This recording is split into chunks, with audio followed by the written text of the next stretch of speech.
in the darkest corners of outer space. The fate of the galaxy lies in the balance. But have no fear, adventurer. Introducing the 6-foot-tall, spandex-clad, intergalactic vigilante known as Tailless. Join Tailless, his sidekick Jet, and his fiery love interest Adelaide as they answer the call to defend the galaxy. Does Tailless have what it takes to save the day? Find out in The Adventures of Tailless in Outer Space Collected Edition. Now, for the first time ever, you can get your hands on all things Tailless. 6 short mini-comic adventures in one book. In each new adventure, Tailless faces off against a new and ever more dangerous threat. Discover the origins of Tailless in the bonus material section. An expansive deep dive into the character's creation, featuring every single image, story, and fan art of Tailless ever created. What are you waiting for? The Adventures of Tailless in Outer Space Collected Edition is out now, only on Indiegogo. Back the hottest crowdfunded comic of the year. Adventure lies in your hands.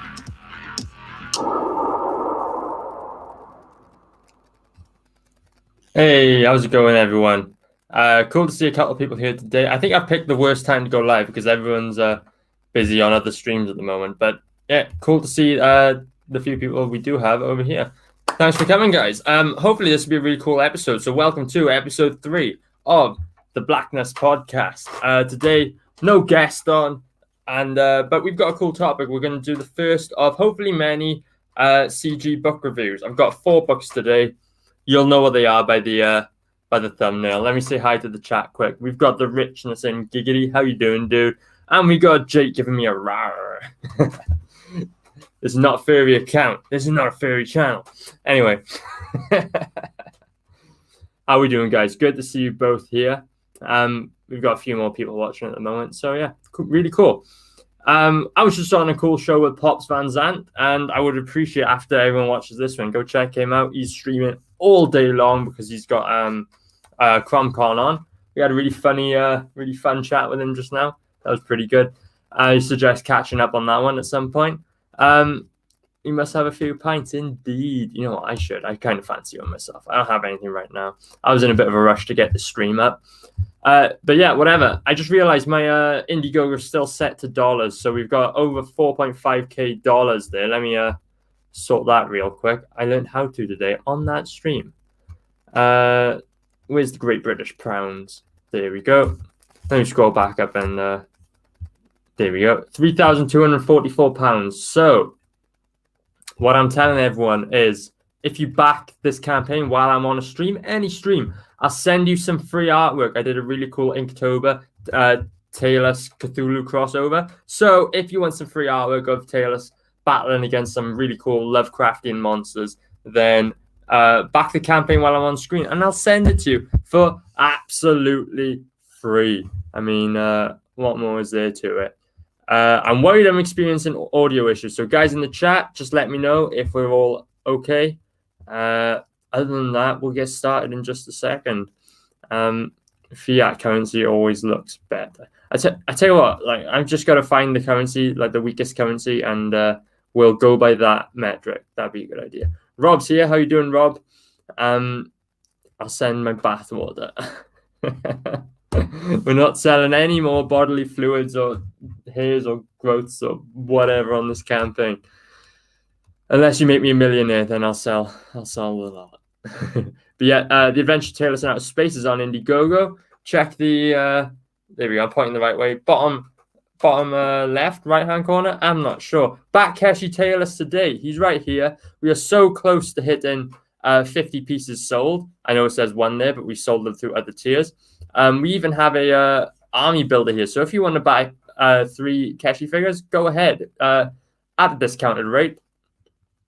It'd be really cool if you could. Once we sell 50 figures, we're going to upgrade him to the actual authentic rubberized material. We're going to invest in the molds it's going to be awesome. So that's Kershi Taylor. Make sure you back that. And of course, just back the book. Really cool. 7 whole mini comics in one beautiful collected edition. We got that massive wink wink bonus section and so much more. This is going to be a really cool book. So check it out. The Adventure Taylors in Outer Space is on Indiegogo. I'll post the link in the chat real quick, but I also believe it's in the description. There we go. The link is in the chat. Lovely jubbly. To introduce you guys to this next book, because I don't think many people will have seen it so far. Do you guys remember Michael Hing? He's a cool guy. He used to hang around in the CG UK chat, but he left for whatever reason. Anyway, you can find him on Instagram. Just search for Michael Hing. It might be Michael Hing Art. I'll double check for you in a bit for sure. But yeah, he's on Instagram. I keep in touch with him every now and again. And about a month ago, he popped up to me and said, "Hey, I finally finished my book. Would you like to purchase one?" I said, "Yeah, sure." And yeah, a couple of days later, I received this in the post. Let me see if I can get this up. Right. There we go. Yeah, Troubleshooter. This book is so cool. Let me show you off a bit better. Troubleshooter, £10. That's all it cost me. He didn't charge me extra postage. Everything included for £10. And it is a beautiful A3 book. I'll show you it right here. I've got it to hand. Again, A3, all the books are A3. I know we're British and all, but US standard comic size is far superior to this A3 nonsense. Anyway, I'll give you a quick flick through. Like I said, Michael's not got a huge presence in CG right now. Obviously, he dropped out of the group chat, but you can still find him on Instagram. He's posting all his work there pretty much daily. So, yeah, check it out. That's A4 if you fold it. Yeah. Anyway, so first off, this is I contacted Michael, asked him a few questions about it. This is his second ever book. He did previously a 10-pager. This is 20 pages of story. So really, this is his first attempt at a proper full-size comic book. Well, a full-size is 22 pages traditionally, but this clocks in, close enough. So like I was saying, obviously this is his first book. The bigger point I was leading to is obviously this, the artwork in this and the whole product in general, compared to the rest of the books I have here, is amateur and it's plain to see. However, I'm not letting that affect the judgment on this book, because the way I see it is this is a brilliant first attempt at creating a comic book. And something Michael's done that most creators fail at is just getting the book done. Step 1, just getting pencil to paper and getting drawing. And then step 2, getting the book finished, printed, and out to backers' hands. That is the first and the hardest hurdle to climb when you're creating comic books. And he's done it. You know what? Once you've done it, it seems like a smaller task from then on. So I'm very, very impressed he's actually got a book out. Most people fail before that hurdle and they never make it to print, never finish the book. You hear stories of people going decades and then they rediscover some drawings they did from long ago. Michael's done it, so he gets a massive one-up for that. Now let's get into the actual content of the book. I think he printed through Mixam. It's got the Mixam feel, so physically it feels pretty good. It is very floppy because it's only 20 pages. Really nice front cover. That is nice artwork. You see the logo there, Troubleshooter by Michael Hing. Just plain black on the back, whatever. Black inside, which better than the white on Incantessi. So the first point I need to make with this is the story was pretty confusing. Okay, it's set in 2033, and it opens up pretty cool, mysterious. Set in 2033, it says at the top, you're looking out over Muga, floating city, Estonia. Cool. So it's floating over the sea by Estonia. And yeah, pretty cool. Anyway, on the next page, we learn that there is something mysterious being shipped to the UK. And now I say we learn that, we have 2 speech bubbles here, and this is where the first problem arises with this book. The lack of dialogue and the lack of information we're told, okay? There's a lot of nice artwork in this. But you can see right here, speech bubble 1, speech bubble 2, and then we have a little context, whatever you want to call it, a little context caption, but that's just telling you where it is. So we find out there's something being shipped to the UK, and the artwork continues, but there's a problem. There is a serious lack of dialogue in this book, and it leads to the story not progressing well. It's hard to follow along because you're supposed to infer a lot from the drawings. And I get what he's going for. It's kind of, noir, where there's a lot of silent parts. You just follow the action like as if it's just a day in the life, but it doesn't quite work. Specifically because of the dialogue, and that paired with the fact that, again, like Rich, the faces are very similar in this book, and you can see it here on page 3 really well. Basically, there's no differentiation between all the black characters and all the white characters. You've basically got your black character and your white characters, and between them, they're indistinguishable. So it makes it hard to follow along with the story, especially when there's no dialogue to tell you who's who. That's the biggest problem with this. It carries on. I won't show you the whole book again, but from that point onward, I lost track of the story. It was a bit too hard to follow along with. The artwork's still nice. We have a technical issue where on page 7, I believe, right here, it's actually blurry. I don't know if you can see. You probably can't tell with the resolution on YouTube, but it's actually blurry. It's obvious this hasn't been scanned well. That is a problem that will need fixing in future versions of this. I don't know how that happened or how that made it to press, but whatever. It's just something he needs to improve on. The story continues. You vaguely get the idea that this guy is up to something, and the British police are now after him because he's been shipped something from where was it? From Estonia. Yeah, so he's been shipped something he probably shouldn't have, and now the British police force in the future are after him. I will say, although the artwork is obviously amateurish, it is rather good. The parts in the UK are set in Camden, and you can see scenes like this and like this. I've been to Camden a fair few times. It's my favorite part of London, and I can see in my mind the scenes he is drawing. I know these parts. He did a great job replicating the actual city of Camden, or town of Camden rather. He did a really good job, and I mean really good, because these are very accurate to what it actually looks like. I don't know whether he was sat there in person drawing, if he took photos, whatever, but for the scenery, he did a really good job actually. And considering he's a new artist, absolutely excellent work. This guy clearly has a good understanding of telling a story panel to panel. It reads, these bits that don't necessarily need dialogue read pretty well, to be fair. Okay, the action reads pretty well. But again, it does suffer from lack of dialogue in that we get introduced to this guy who's like the big bad right there.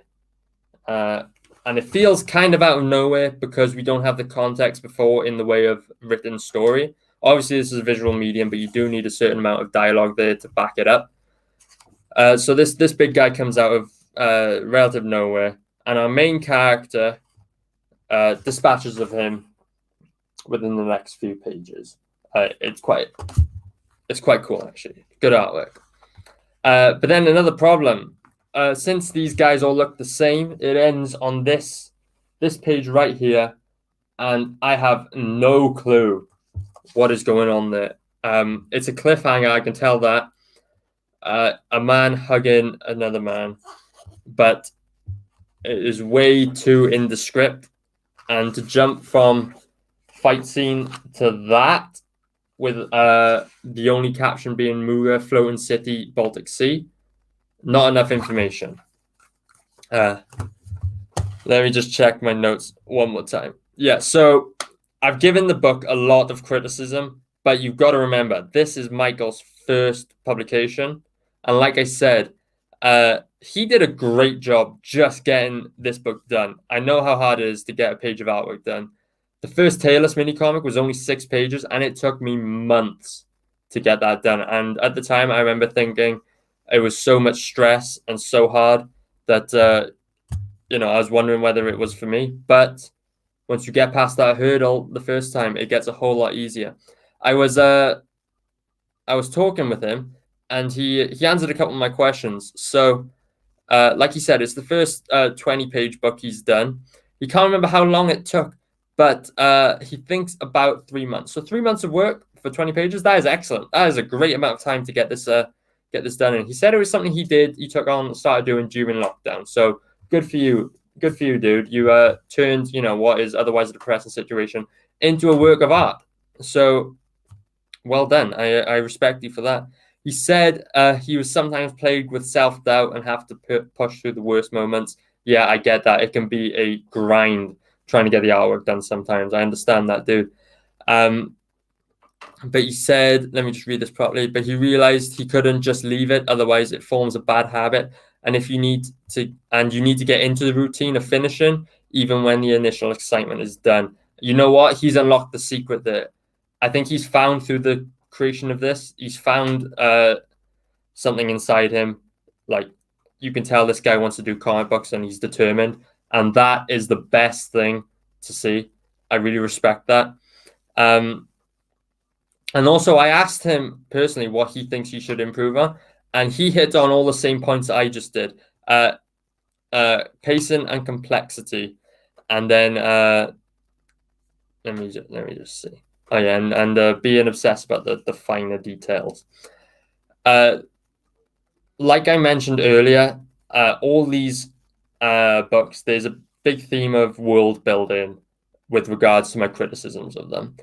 Troubleshooter is one where there's way too much world building being attempted. What Michael should have tried to do is just focus on one of the aspects of the story, whether that be the shipment from why am I always forgetting this? The shipment from Estonia to the UK. That in itself could have been an issue. Whether you want to focus on this guy right here who received the shipment in the UK, that in itself is its own issue. Then the police officers hunting him down, that in itself is his own issue. And then, of course, the conflict with this big armored guy right here, that could be its own issue. For 20 pages, there's too much going on, and the lack of dialogue really hinders the story. If you want to move from scene to scene with very little visuals in between, you have to increase the amount of dialogue to let readers know what's happening. But then I asked Michael, what's next? Troubleshooter 2 or something else? And he says he doesn't know yet, but he knows it will be something in the Troubleshooter universe. So that's really cool. I asked him, how can people get a hold of the book? And he said, just hit him up on Instagram. Let me just search for Michael Hingard. Just search for Michael Hingard on Instagram. Hit him up. And if you want a copy of the book, £10, and that's including postage and packaging and everything. So £10 book, absolutely lovely. Let me go to my bullet points to wrap this one up. So, number 1, lack of dialogue is a problem, and he needs to focus less on the world building and more on the story. Number 2, definitely deserves a lot of praise. This is an achievement, and I really respect him for getting this book out. Number 3, this is I can't wait to be, in the future, be telling, rediscover this and tell my kids, oh, this is like some weird indie book I have. Like, this is a guy called Michael Hing. It's like a unique indie project that not a lot of people have. And I quite enjoy books like that. I think it's cool just, to get out of the cupboard every now and again and go, oh, yeah, that's pretty cool. So I enjoy having it. Let's give this a score. Unfortunately, it's obviously not on the same caliber as the rest of the CG books. And what I want to do eventually is make an actual list of the rankings I give these. So unfortunately, I'm going to have to give the book pretty low. I'm going to give it a 2 out of 10. So 2 points for being his first book, and I believe that is the biggest achievement of them all. Just, getting the book done. So 2 points for this book, 2 out of 10. I said I was going to be harsh. I feel bad about that, but hopefully, whatever he does next, I'm sure it'll be a big marked improvement upon this one. While I was talking about that, I saw Call Me Mark join us. How you doing, dude? Hail, Mark. Smash that like button. Indeed, smash that like button. Yeah, Rob agrees. At a certain point, it gets hard to keep grinding through the artwork, especially when you've been thinking of the story for so long, you've gotten bored of it. The city shots look good. He's used his lockdown well. Indeed, yeah, he really has. Like I said, when I read those panels of Camden Town, I could see Camden Town in my mind. He nailed it. He did a really good job. He obviously needs to tighten up the artwork, but he's at a great starting point right now. And yeah, sub to Coinmart there. Go on, guys. Go sub to him. Man, Aria's harsher than going in dry when you've got sunburn on your dick. Okay, that's one way to put it. Sugar Chris has got to check this one out. Yeah, hit him up on Instagram, Michael Hingart. I recommend it. It's a cool, unique book to have, if anything. And yeah, just keep an eye on it. His Instagram's cool as well. He's posting pretty often. Yeah, very cool. So we've got 2 books left, and I'm kind of gonna talk about them separate but together, because I think they are. I've got kind of a unique perspective on these 2 books, and I think they're kind of similar. So those 2 books are Ratl Roll by Rob G. Price and Mary Boys by Chubb. So, like I said, I think these 2 books are a lot more similar than people realize. Not too many people have gotten Ratl and Roll, and honestly, that is a shame, because this book is amazing. Okay, both these books are absolutely amazing. I've written down some points again with regards to Mary Boys and Ratl and Roll. So they are really similar in different ways. Firstly, both of them are very quick reads. They're not thick books at all. Mary Boys is 2 issues currently. This is just issue 1. I'll show you the other one in just a second, right? See, Dave, here comes the implosion of the bargain bin. Indeed. Anyway, right. So both of them are very quick reads. That's both a positive and a negative, but I'll get into that in just a bit. Basically, when I picked up both of these books, I started reading them, and then I blasted through the whole thing straight away. I was well into the story. They kept me entertained start to finish, and that's exactly what you want in a book, right? As far as story, they're both excellent. They both had me hooked, and they both got me wanting more. Let me see what I've written here. Yeah, both left me wanting more. Guys, you've both got to hurry up and get your next books out, because I'm dying here. I need some more. And then the second similarity I find between these 2 books is, right, so you've got CG. In general, what you're going to find on CG are 90s style superhero comics, right? You've got Cyberfrog, a bunch of others. First Man comes to mind. You've got what I'm doing. I'm trying to replicate that same thing. What you don't see very often is something new, something unique, right? Back in the 90s, when everyone was doing the Jim Lees and the Rob Liefeld style of drawing, suddenly out of nowhere you get a Bill Sienkiewicz, or the names escape me. It was the guy who did the mask, Sam Keith, right? The mask, the Max, right? Sam Keith, someone who breaks the mold and does something original with the artwork.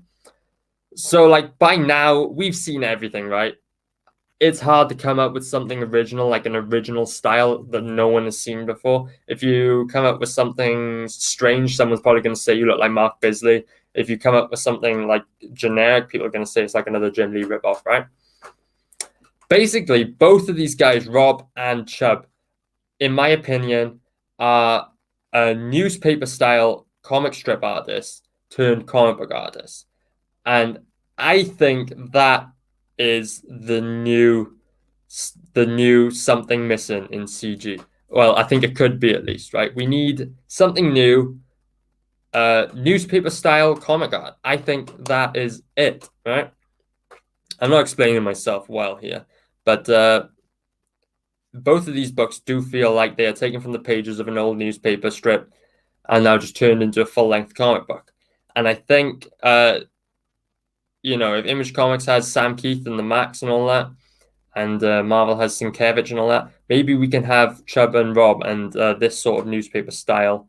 This will be our unique selling point as CG, right? I think it's something new. I think it's pretty cool. Anyway, right? So I'll move on. I'll talk about them individually. Firstly, we'll do Ratl and Roll. Obviously, Mary Boys is a much more successful book at this point. It sold loads, over 10K. 2 issues out currently. Chubb's doing really well with it. Obviously, Ratl and Roll is a much smaller book at the moment, right? I have some theories as to why that is, right? Obviously, Rob is also newer to the group. He's only joined, for as long as I have. And let me just check my notes one more time before I go any further. Yeah, basically, I think with a proper CG style production on Ratl and Roll, we could take this franchise to the same height as Mary Boys. This could be the next Mary Boys. It could be the next best thing, whatever you want to call it. I genuinely have faith in this as a franchise. I think it's a really good idea. I think there's something missing in CG, and that goes for both Mary Boys and Ratl and Roll. Let me check here. Yeah, so we'll touch on the sort of production aspects of Ratl and Roll in just a bit. But anyway, this is brilliant story and brilliant artwork. Okay. If I had to rank the story out of 10 on its own, I'd give it a 10. Absolutely amazing. Hooked me start to finish. And of course, Rob is an amazing artist, very talented guy. I'll just show you some of the I'll flick through it kind of quickly. He does this a lot on our streams as well. But yeah, it is absolutely beautiful. I just realized I'm not showing my little graphic here. Let me get that up just to keep the format the same. Yeah, we got Ratl and Roll. Very cool. Right. So the book opens with what I think is the best opening in a CG book. It opens with the New Colossus, the poem by Emma Lazarus, right? And I'm sure you won't mind me showing this because he's shown it before.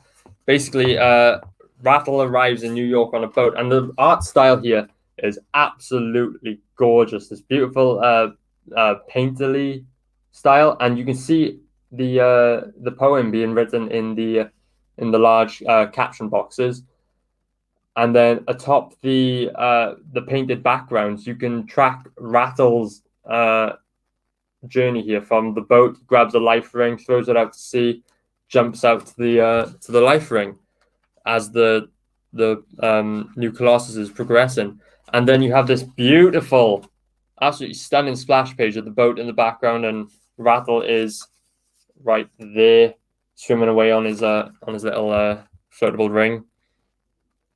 It is so fitting and a really good way to get you into the story. Very movie credit-esque. It is literally like the opening of a movie.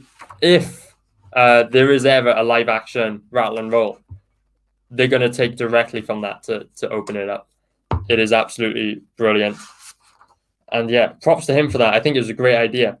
The artwork is great. Basically, you follow Ratl's journey he comes to New York, and the whole thing on this trailer is like, what is a gen? You want to find out what a gen is, right? I won't really tell you, but there's these in this world, there's humans, and then there's animals who can walk and talk and act like humans, such as Ratl, a rat, right? And he's got this sort of streetwise, smart talking attitude, and he's come to the new world to make a life for himself, pretty much. He runs into trouble pretty much straight away, and then he gets picked up by this sort of mafia don, who Rob's done this really cool thing of right there. You never see his face; it's covered up by like convenient word balloons or thought bubbles or whatever, and it's really cool. I really like it. Very unique. The front cover advertises this as not just another funny animal comic. And indeed, it's not, because following him meeting the Mafia Don, the book gets dark pretty quick, pretty dark indeed. And of course, that leads you to towards the end, Ratl finds himself in a bit of a sticky situation. And just before the book ends, he meets his sidekick Roll, i.e. Roll of Ratl Roll. So Roll is really not in this book a whole lot, but he does make a dramatic appearance at the end. And it leaves you on a good cliffhanger, leaves you wanting more. Definitely the best cliffhanger of the books we've reviewed so far. It leaves you wanting more. Very short bonus section then in Ratl Roll, but it's good enough. A little bit about how he came up with the idea, and then you have the very first drawing of Ratl Roll right there. Short but sweet, very good. COVID Kev's throwing up the link. Yeah, check it out. That's the Art of Merrick link. I think the Amazon link is in the description below, so you can check that out. I have the Amazon copy of the book. Left me wanting more. This is the point then where I talk about potential flaws with this. I think the only flaws with this book come in Rob's way of printing the book, like the physicality of the book, and just timing, really, right? Ratl Roll is printed in several places, so you can get it on Amazon. That's the version I've got, the KDP or whatever it's called, right? Super cheap, well, super affordable rather. Only £4, and for short book, that is excellent. Really good price. £4 is actually cheaper than what you pay for like floppy copies nowadays in like from the mainstream. So excellent, right? And you can get this all around the world pretty quick going through Rob's Amazon service. However, the only thing I will say is the Amazon printing, although it suffices, it is not as good as like a Mixam print or a comic book specific printer. It's a cardstock cover, and then the pages are just normal book pages that you would get in any other book. It also suffers from the fact that you have things like this at the end, like the USB and the printed with Amazon thing, which I think is a technicality. Like you have to have that on the book. You can't get rid of it. So, but honestly, that does take away from the quality, in my opinion. And it's unfortunate, but you can get it through Art of Merrick as well, which is the link for there, which I believe Rob says is the best version. You get with nice glossy comic book pages and stuff. And I think just from what I've seen from it, that looks like the better version indeed. However, I think this whole Ratl Roll project will be greatly improved and will hit so many more people once he gets to Indiegogo. And by that, I mean, do the whole Comicsgate method, right? Indiegogo and a Mixam printing. And I think the quality of this book and of the franchise is just going to go up in value. Let me just explain that a bit more. Rob's going to be doing Ratl Roll 2 pretty soon. He just did a mailing list, but the mailing list expired. He's going to get another one up pretty soon on Indiegogo. I think having everything in one place, so at the end of our streams, Rob can just say, oh yeah, here's the link, find Ratl Roll on Indiegogo, is going to lead to a lot more people backing than having it in several places, just in my opinion. On top of that, going through Mixam for printing rather than KDP and other ones. Number one, people have faith in Mixam books. It's going to be pretty good quality. I'm pretty sure the previous two I talked about are Mixam books, and they definitely have high quality paper, high quality printing,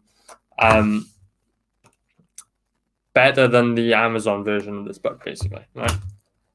I think going through the whole Comicsgate method is going to up the value altogether. And honestly, this project deserves more eyes on it. It's so similar to the Mary Boys in both artistic style and subject matter that this could be a big thing, and it would be a shame for it not to be. So I really hope everyone helps us and supports Rob when he's got this up on Indiegogo. But yeah, let me touch on the final bullet points real quick. This is an absolutely brilliant book. That's number one. I absolutely loved reading this. I can't wait for issue 2. The only fault I can give this book is the variation in the printing and the kind of confusing marketing. The like you can get it here kind of thing, right? That's the only fault. So I can't really fault the artwork or the story too much because it had me hooked. I want a sepia version of this book, right? And that could come with an Indiegogo release in the future. I'm just shooting ideas to Rob right now over stream. You could, like, for the next campaign, you definitely want to have Ratl Roll number 1 on there. But I know Rob is doing a sepia Ratl Roll issue 2. So it'd be really cool if you could reprint this in sepia so we could have everything match. I would love that. What have I written there? Oh, yeah. So I just feel like taking this to Indiegogo, making it a more premium print, premium quality product. If you had a tier with a Indiegogo issue 1 and Indiegogo issue 2, I'd 100% get on that straight away. I think that'd be brilliant.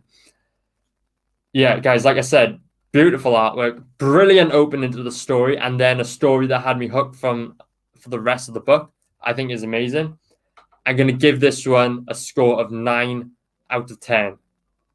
Highest one yet. 9 out of 10 because the only thing I can fault Ratl Roll on is the variations in printing. Sepia, am I not saying that right? Sepia? I don't know. I always thought I was saying that right. Yeah. And Ben saying he would back the sepia tier. I think that would be I think it looks better from what Rob showed me. I think it would be really cool. Ratl Roll is something you don't want to miss out on. Get it now while you can.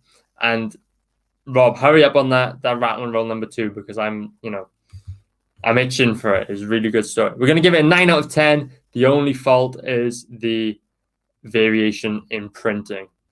So it's like Narnia. Could Ratl Roll be a possible Don Bluth animation? Ratl Roll would really work as like a short series, I think, like a short animated series or even an animated movie. That would be really cool. Especially if you did it like Who Framed Roger Rabbit, where like the animals are animated, but the humans are live action. Yeah, I just I don't want to sound like I'm buttering Robert, but it is generally one of my favorite CG books that I've had at this point. I've had a few. I've got some more on the way. Ratl Roll 9 out of 10 is right up there. Anyway, moving on. Last book of the day, we've got Mary Boys. So Mary Boys issues 1 and issues 2 are currently in demand on Indiegogo, and obviously this is the most successful of the books we've done. Cross 10k easy. Yeah, very successful. And the impressive thing is Mary Boyce is kind of let me reshare my screen time. It's kind of developed moniker of CG's TMNT. So I know a lot of acronyms, but Comicsgate Teenage Mutant Ninja Turtles. And I think that's a really fitting moniker because it is exactly that. It's kind of like British Teenage Mutant Ninja Turtles. I'm getting out of breath talking. Yeah. First things, the physicality of the books. Very nice quality. Again, I think Mixam Printing. He sent them, obviously they're A3, so they don't fit in regular size bags and boards, but he provided some that are pretty nice. He also sent this really nice print of the Mary Boys. Yeah, cool. Little extras. I love the little extras that come with the campaign. Each book has a really cool bonus section. I don't want to show you because you should back the book to find out what's in the bonus sections. Where, like I said, this is very much like newspaper style strip art turned into full-length comic book art. And in the back, especially in the back of issue 2, he even does like a Teenage Mutant Ninja Turtle parody, like newspaper style strips in the back of the book, which I think is perfect. Like, we need more of that. I really enjoy it. Chubb's here and he says, yeah, Mixam offset printing. Perfect. TMNT meets Father Ted. Yeah, that's pretty much it. it definitely strikes me as British. That's what I'll say. I enjoy British comics a lot more than the US counterparts. For example, I love Excalibur so much more than I love the X-Men. So I really got into this. I really enjoyed the vibe of it. Again, this is another one that I think would make an awesome cartoon show, like a short series or something, and then maybe a live action movie. I think it'd be amazing. I would love to watch a Mary Boys cartoon. Chubb, you've got to find yourself an animator and get working on that. Like I said, really nice printing. The only thing, like, if I have to pick something for this book, the only thing I would knock it down for is maybe the graphic design is a little rudimentary on this. I'll show you what I mean if I can get it out of the bag without damaging it. Is literally, see, not to sound like I'm sucking up too much, but it's hard to find a fault with these books. The only thing I can say is, for example, stuff like this, which is the legal text, is just a bit bland, bit too big, could be better. And then the same for, I picked the wrong book for this. Maybe you could just dress it up a little bit more. That's all I'm saying as far as the graphic design goes. But honestly, that was me being really nitpicky on that one. Let me check my notes. Oh yeah, Chubb. Let's go on the artwork first. Obviously, Chubb's an amazing artist. He is an excellent figure artist. He definitely knows what he's doing with anatomy, and his style is really cool. Something that is interesting in this book is there's several styles of Chubb artwork. Like, obviously, you have this really nice finished, like, polished art that he does for the covers. You've then got the sort of more simplified, quicker version in the story, panel to panel, and then you've also got like another, like, more even more newspapery style artwork in the like bonus material sections, where you like some of the more traditional stuff. I think it's really cool. This guy's obviously got that talent. He can vary his style like on the fly, which I think is really cool. And something else, Chubb is surprisingly good at architecture, and what I mean by that is like his style is like loose and not scribbly, but like the characters don't have like defined, like hard lines, rigid shapes to them. They're sort of squishy. Like the Mary Boys look like potatoes, like you could squash them around, kind of thing. But then you've got, like, this is an excellent example of the church. This is freaking perfect. The architecture of it all, absolutely nailed it. And the way you I say you because he's in the chat right now. The way he like brings out the brickwork on that, I thought it was excellent. It's something I didn't pick up on the first time I read it, but I skimmed over it again before I did this review. And the architecture's like, the work is subtle, but he does enough, and it really works well. I like seeing all that in the book. Let me go back to my notes. This is a great example of world building. The whole Mary Boy story, everything feels real. Everything feels lived in. Like, this town, definitely, like, you've driven through this town on a road trip through the UK at some point.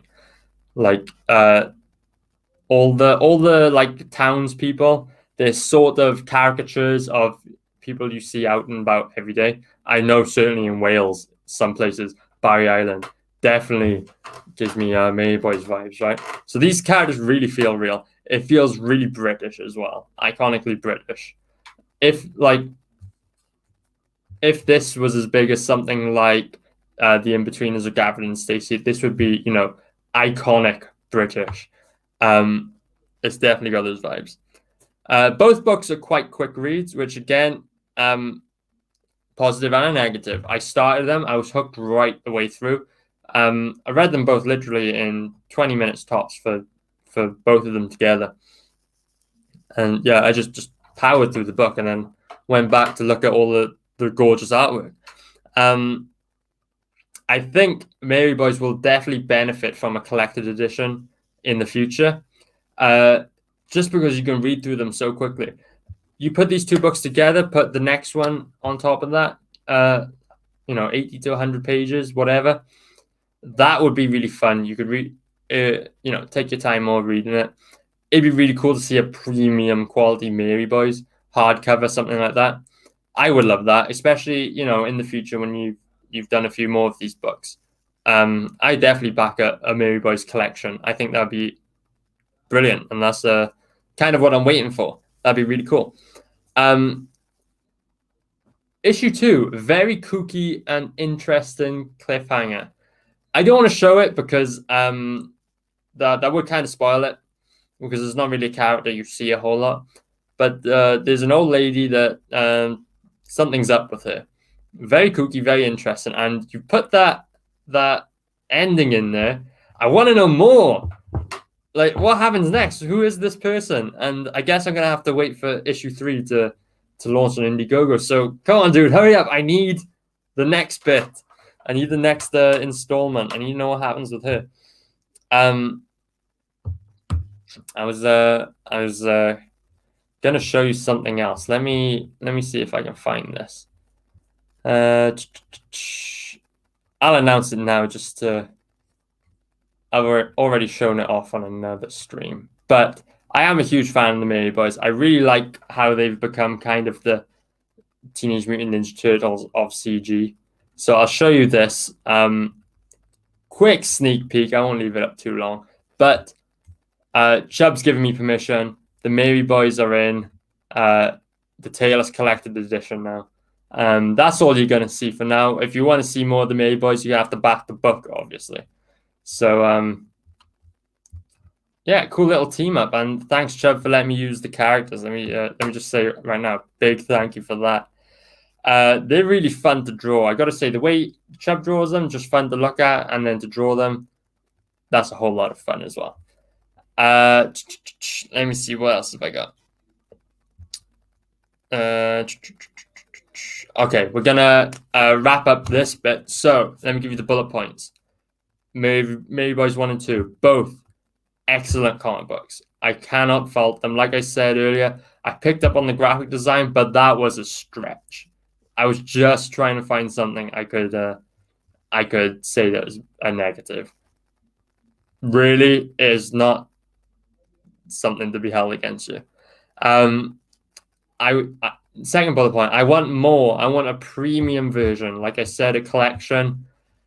It would definitely suit the sort of episodic format of it all a bit better, I think. Especially once you've got 5 or 6 issues done. I'd expect a premium collection. That'd be really cool. What have I written there? Yeah, and the only downside is how short they were. Like, I need more. I need the next issue, which I know is coming out soon. So just keep us up to date with that, Chubb. Anyway, let me give it a rating. I give Ratl Roll a 9 out of 10. I'm going to give the Mary Boys 10 out of 10. In my opinion, this is the quintessential CG book. I think people need to aspire to have their books look like this, read like this. Quality artwork, quality story, quality product. That's the whole CG thing, right? The only thing differentiate the Mary Boys and Ratl Roll, in my opinion, is the fact that Ratl Roll has the inferior print quality and the fact that it's printed in 7 very different places. We're gonna give Mary Boys 10 out of 10. I think it's the book people should aspire to. There's a few others up there as well that are 10 out of 10. We'll come across them in later reviews. But I think Mary Boys is definitely one that everyone should get a hold of. And especially if anyone's creating books, I think it is a good motivator. Up your game a little. This is the CG standard. Everyone should be producing books like this, or as close to this as they can get. Anyway, yeah, so that's Mary Boys. Mary Boys is now the benchmark, is the highest rated. We're going to be continuing this show. It's the Blackness Podcast. Blackness Podcast is going to continue, obviously. But in future episodes of the Blackness Podcast, we'll do other CG book reviews. I've already got some other books that I've got lying around that I'm gonna review. Next time, I've got 2 books by a guy called Kevin Philpott, who isn't a CG guy. He's just another indie creator I met once at a convention. I've got 2 of his books, and he's releasing more. We'll be talking to him, talking about his books next. That's really cool. I've been thinking of doing a Tailless issue 1, the first mini comic. I think I'll review that. I have a lot of interesting things I could say about that, and a lot of interesting improvements I can talk about. And then, of course, I've got some more books that are like in delivery right now that are back that I'm just waiting for. And when they get here, we'll sort out another CG book review. Guys, let me know how whether you enjoyed this sort of show or not. I enjoy doing it. I like talking about various CG books. It was interesting for me to like go back and go through these books one more time, just to recap on what I read. So yeah, let's recap before I close out. I gave Troubleshooter by Michael Hing a 2 out of 10. It's his first book, and it is a good attempt at a comic book. Remember, if you want to get your hands on Troubleshooter, hit him up on Instagram, Michael Hing Art. £10 will get you the book and postage, everything in one. Ratl Roll, we're giving that a 9 out of 10. Again, that is a nigh on perfect book in my opinion. I want more. And then same goes for Mary Boys. We're giving that a 10 out of 10. The only thing I can fault that on really is that there's not enough of it out there. We need more. Anyway, so that is this episode of the Blackness Podcast. Tailless 11 out of 10. I won't pull that one on you guys. Tailless issue 1 is definitely not a 10 out of 10. Definitely not 11 out of 10. There's a I'll talk about it in further detail another time. Probably when Tailless is actually out, to be fair. But yeah, I just think that'd be kind of interesting. Anyway, guys, so that is episode 3 of the Blackness Podcast. Doris says, pretty sure my book doesn't fall into the CG category. I mean, anything CG if you're CG. So, yeah, for the 3rd time, that's the end of the Blackness Podcast, episode 3. I'll just remind you all real quick that The Adventures of Tailless in Outer Space is on Indiegogo.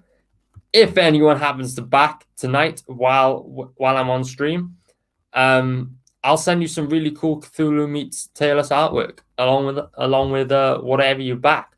Don Chin back glass. I'll be sending him some of that. We're on £3,244 right now. 66 backers. Let's get to 100 backers before the end of the campaign. We're 30 days in. We've got 30 days left to go. That's the Adventure of Tailless in Outer Space. I'll send you off to the trailer in just a second. But remember, we are so close to unlocking the upgrade of Keshi Tailless. I would suggest everyone backs the Ultimate Bundle because you're going to get the book, you're going to get Keshi Tailless, 3 awesome trading cards, 2 exclusive posters. You're basically getting everything in the campaign. Remember, guys, that's the Adventures of Tailless in Outer Space. I'll send you off for the trailer.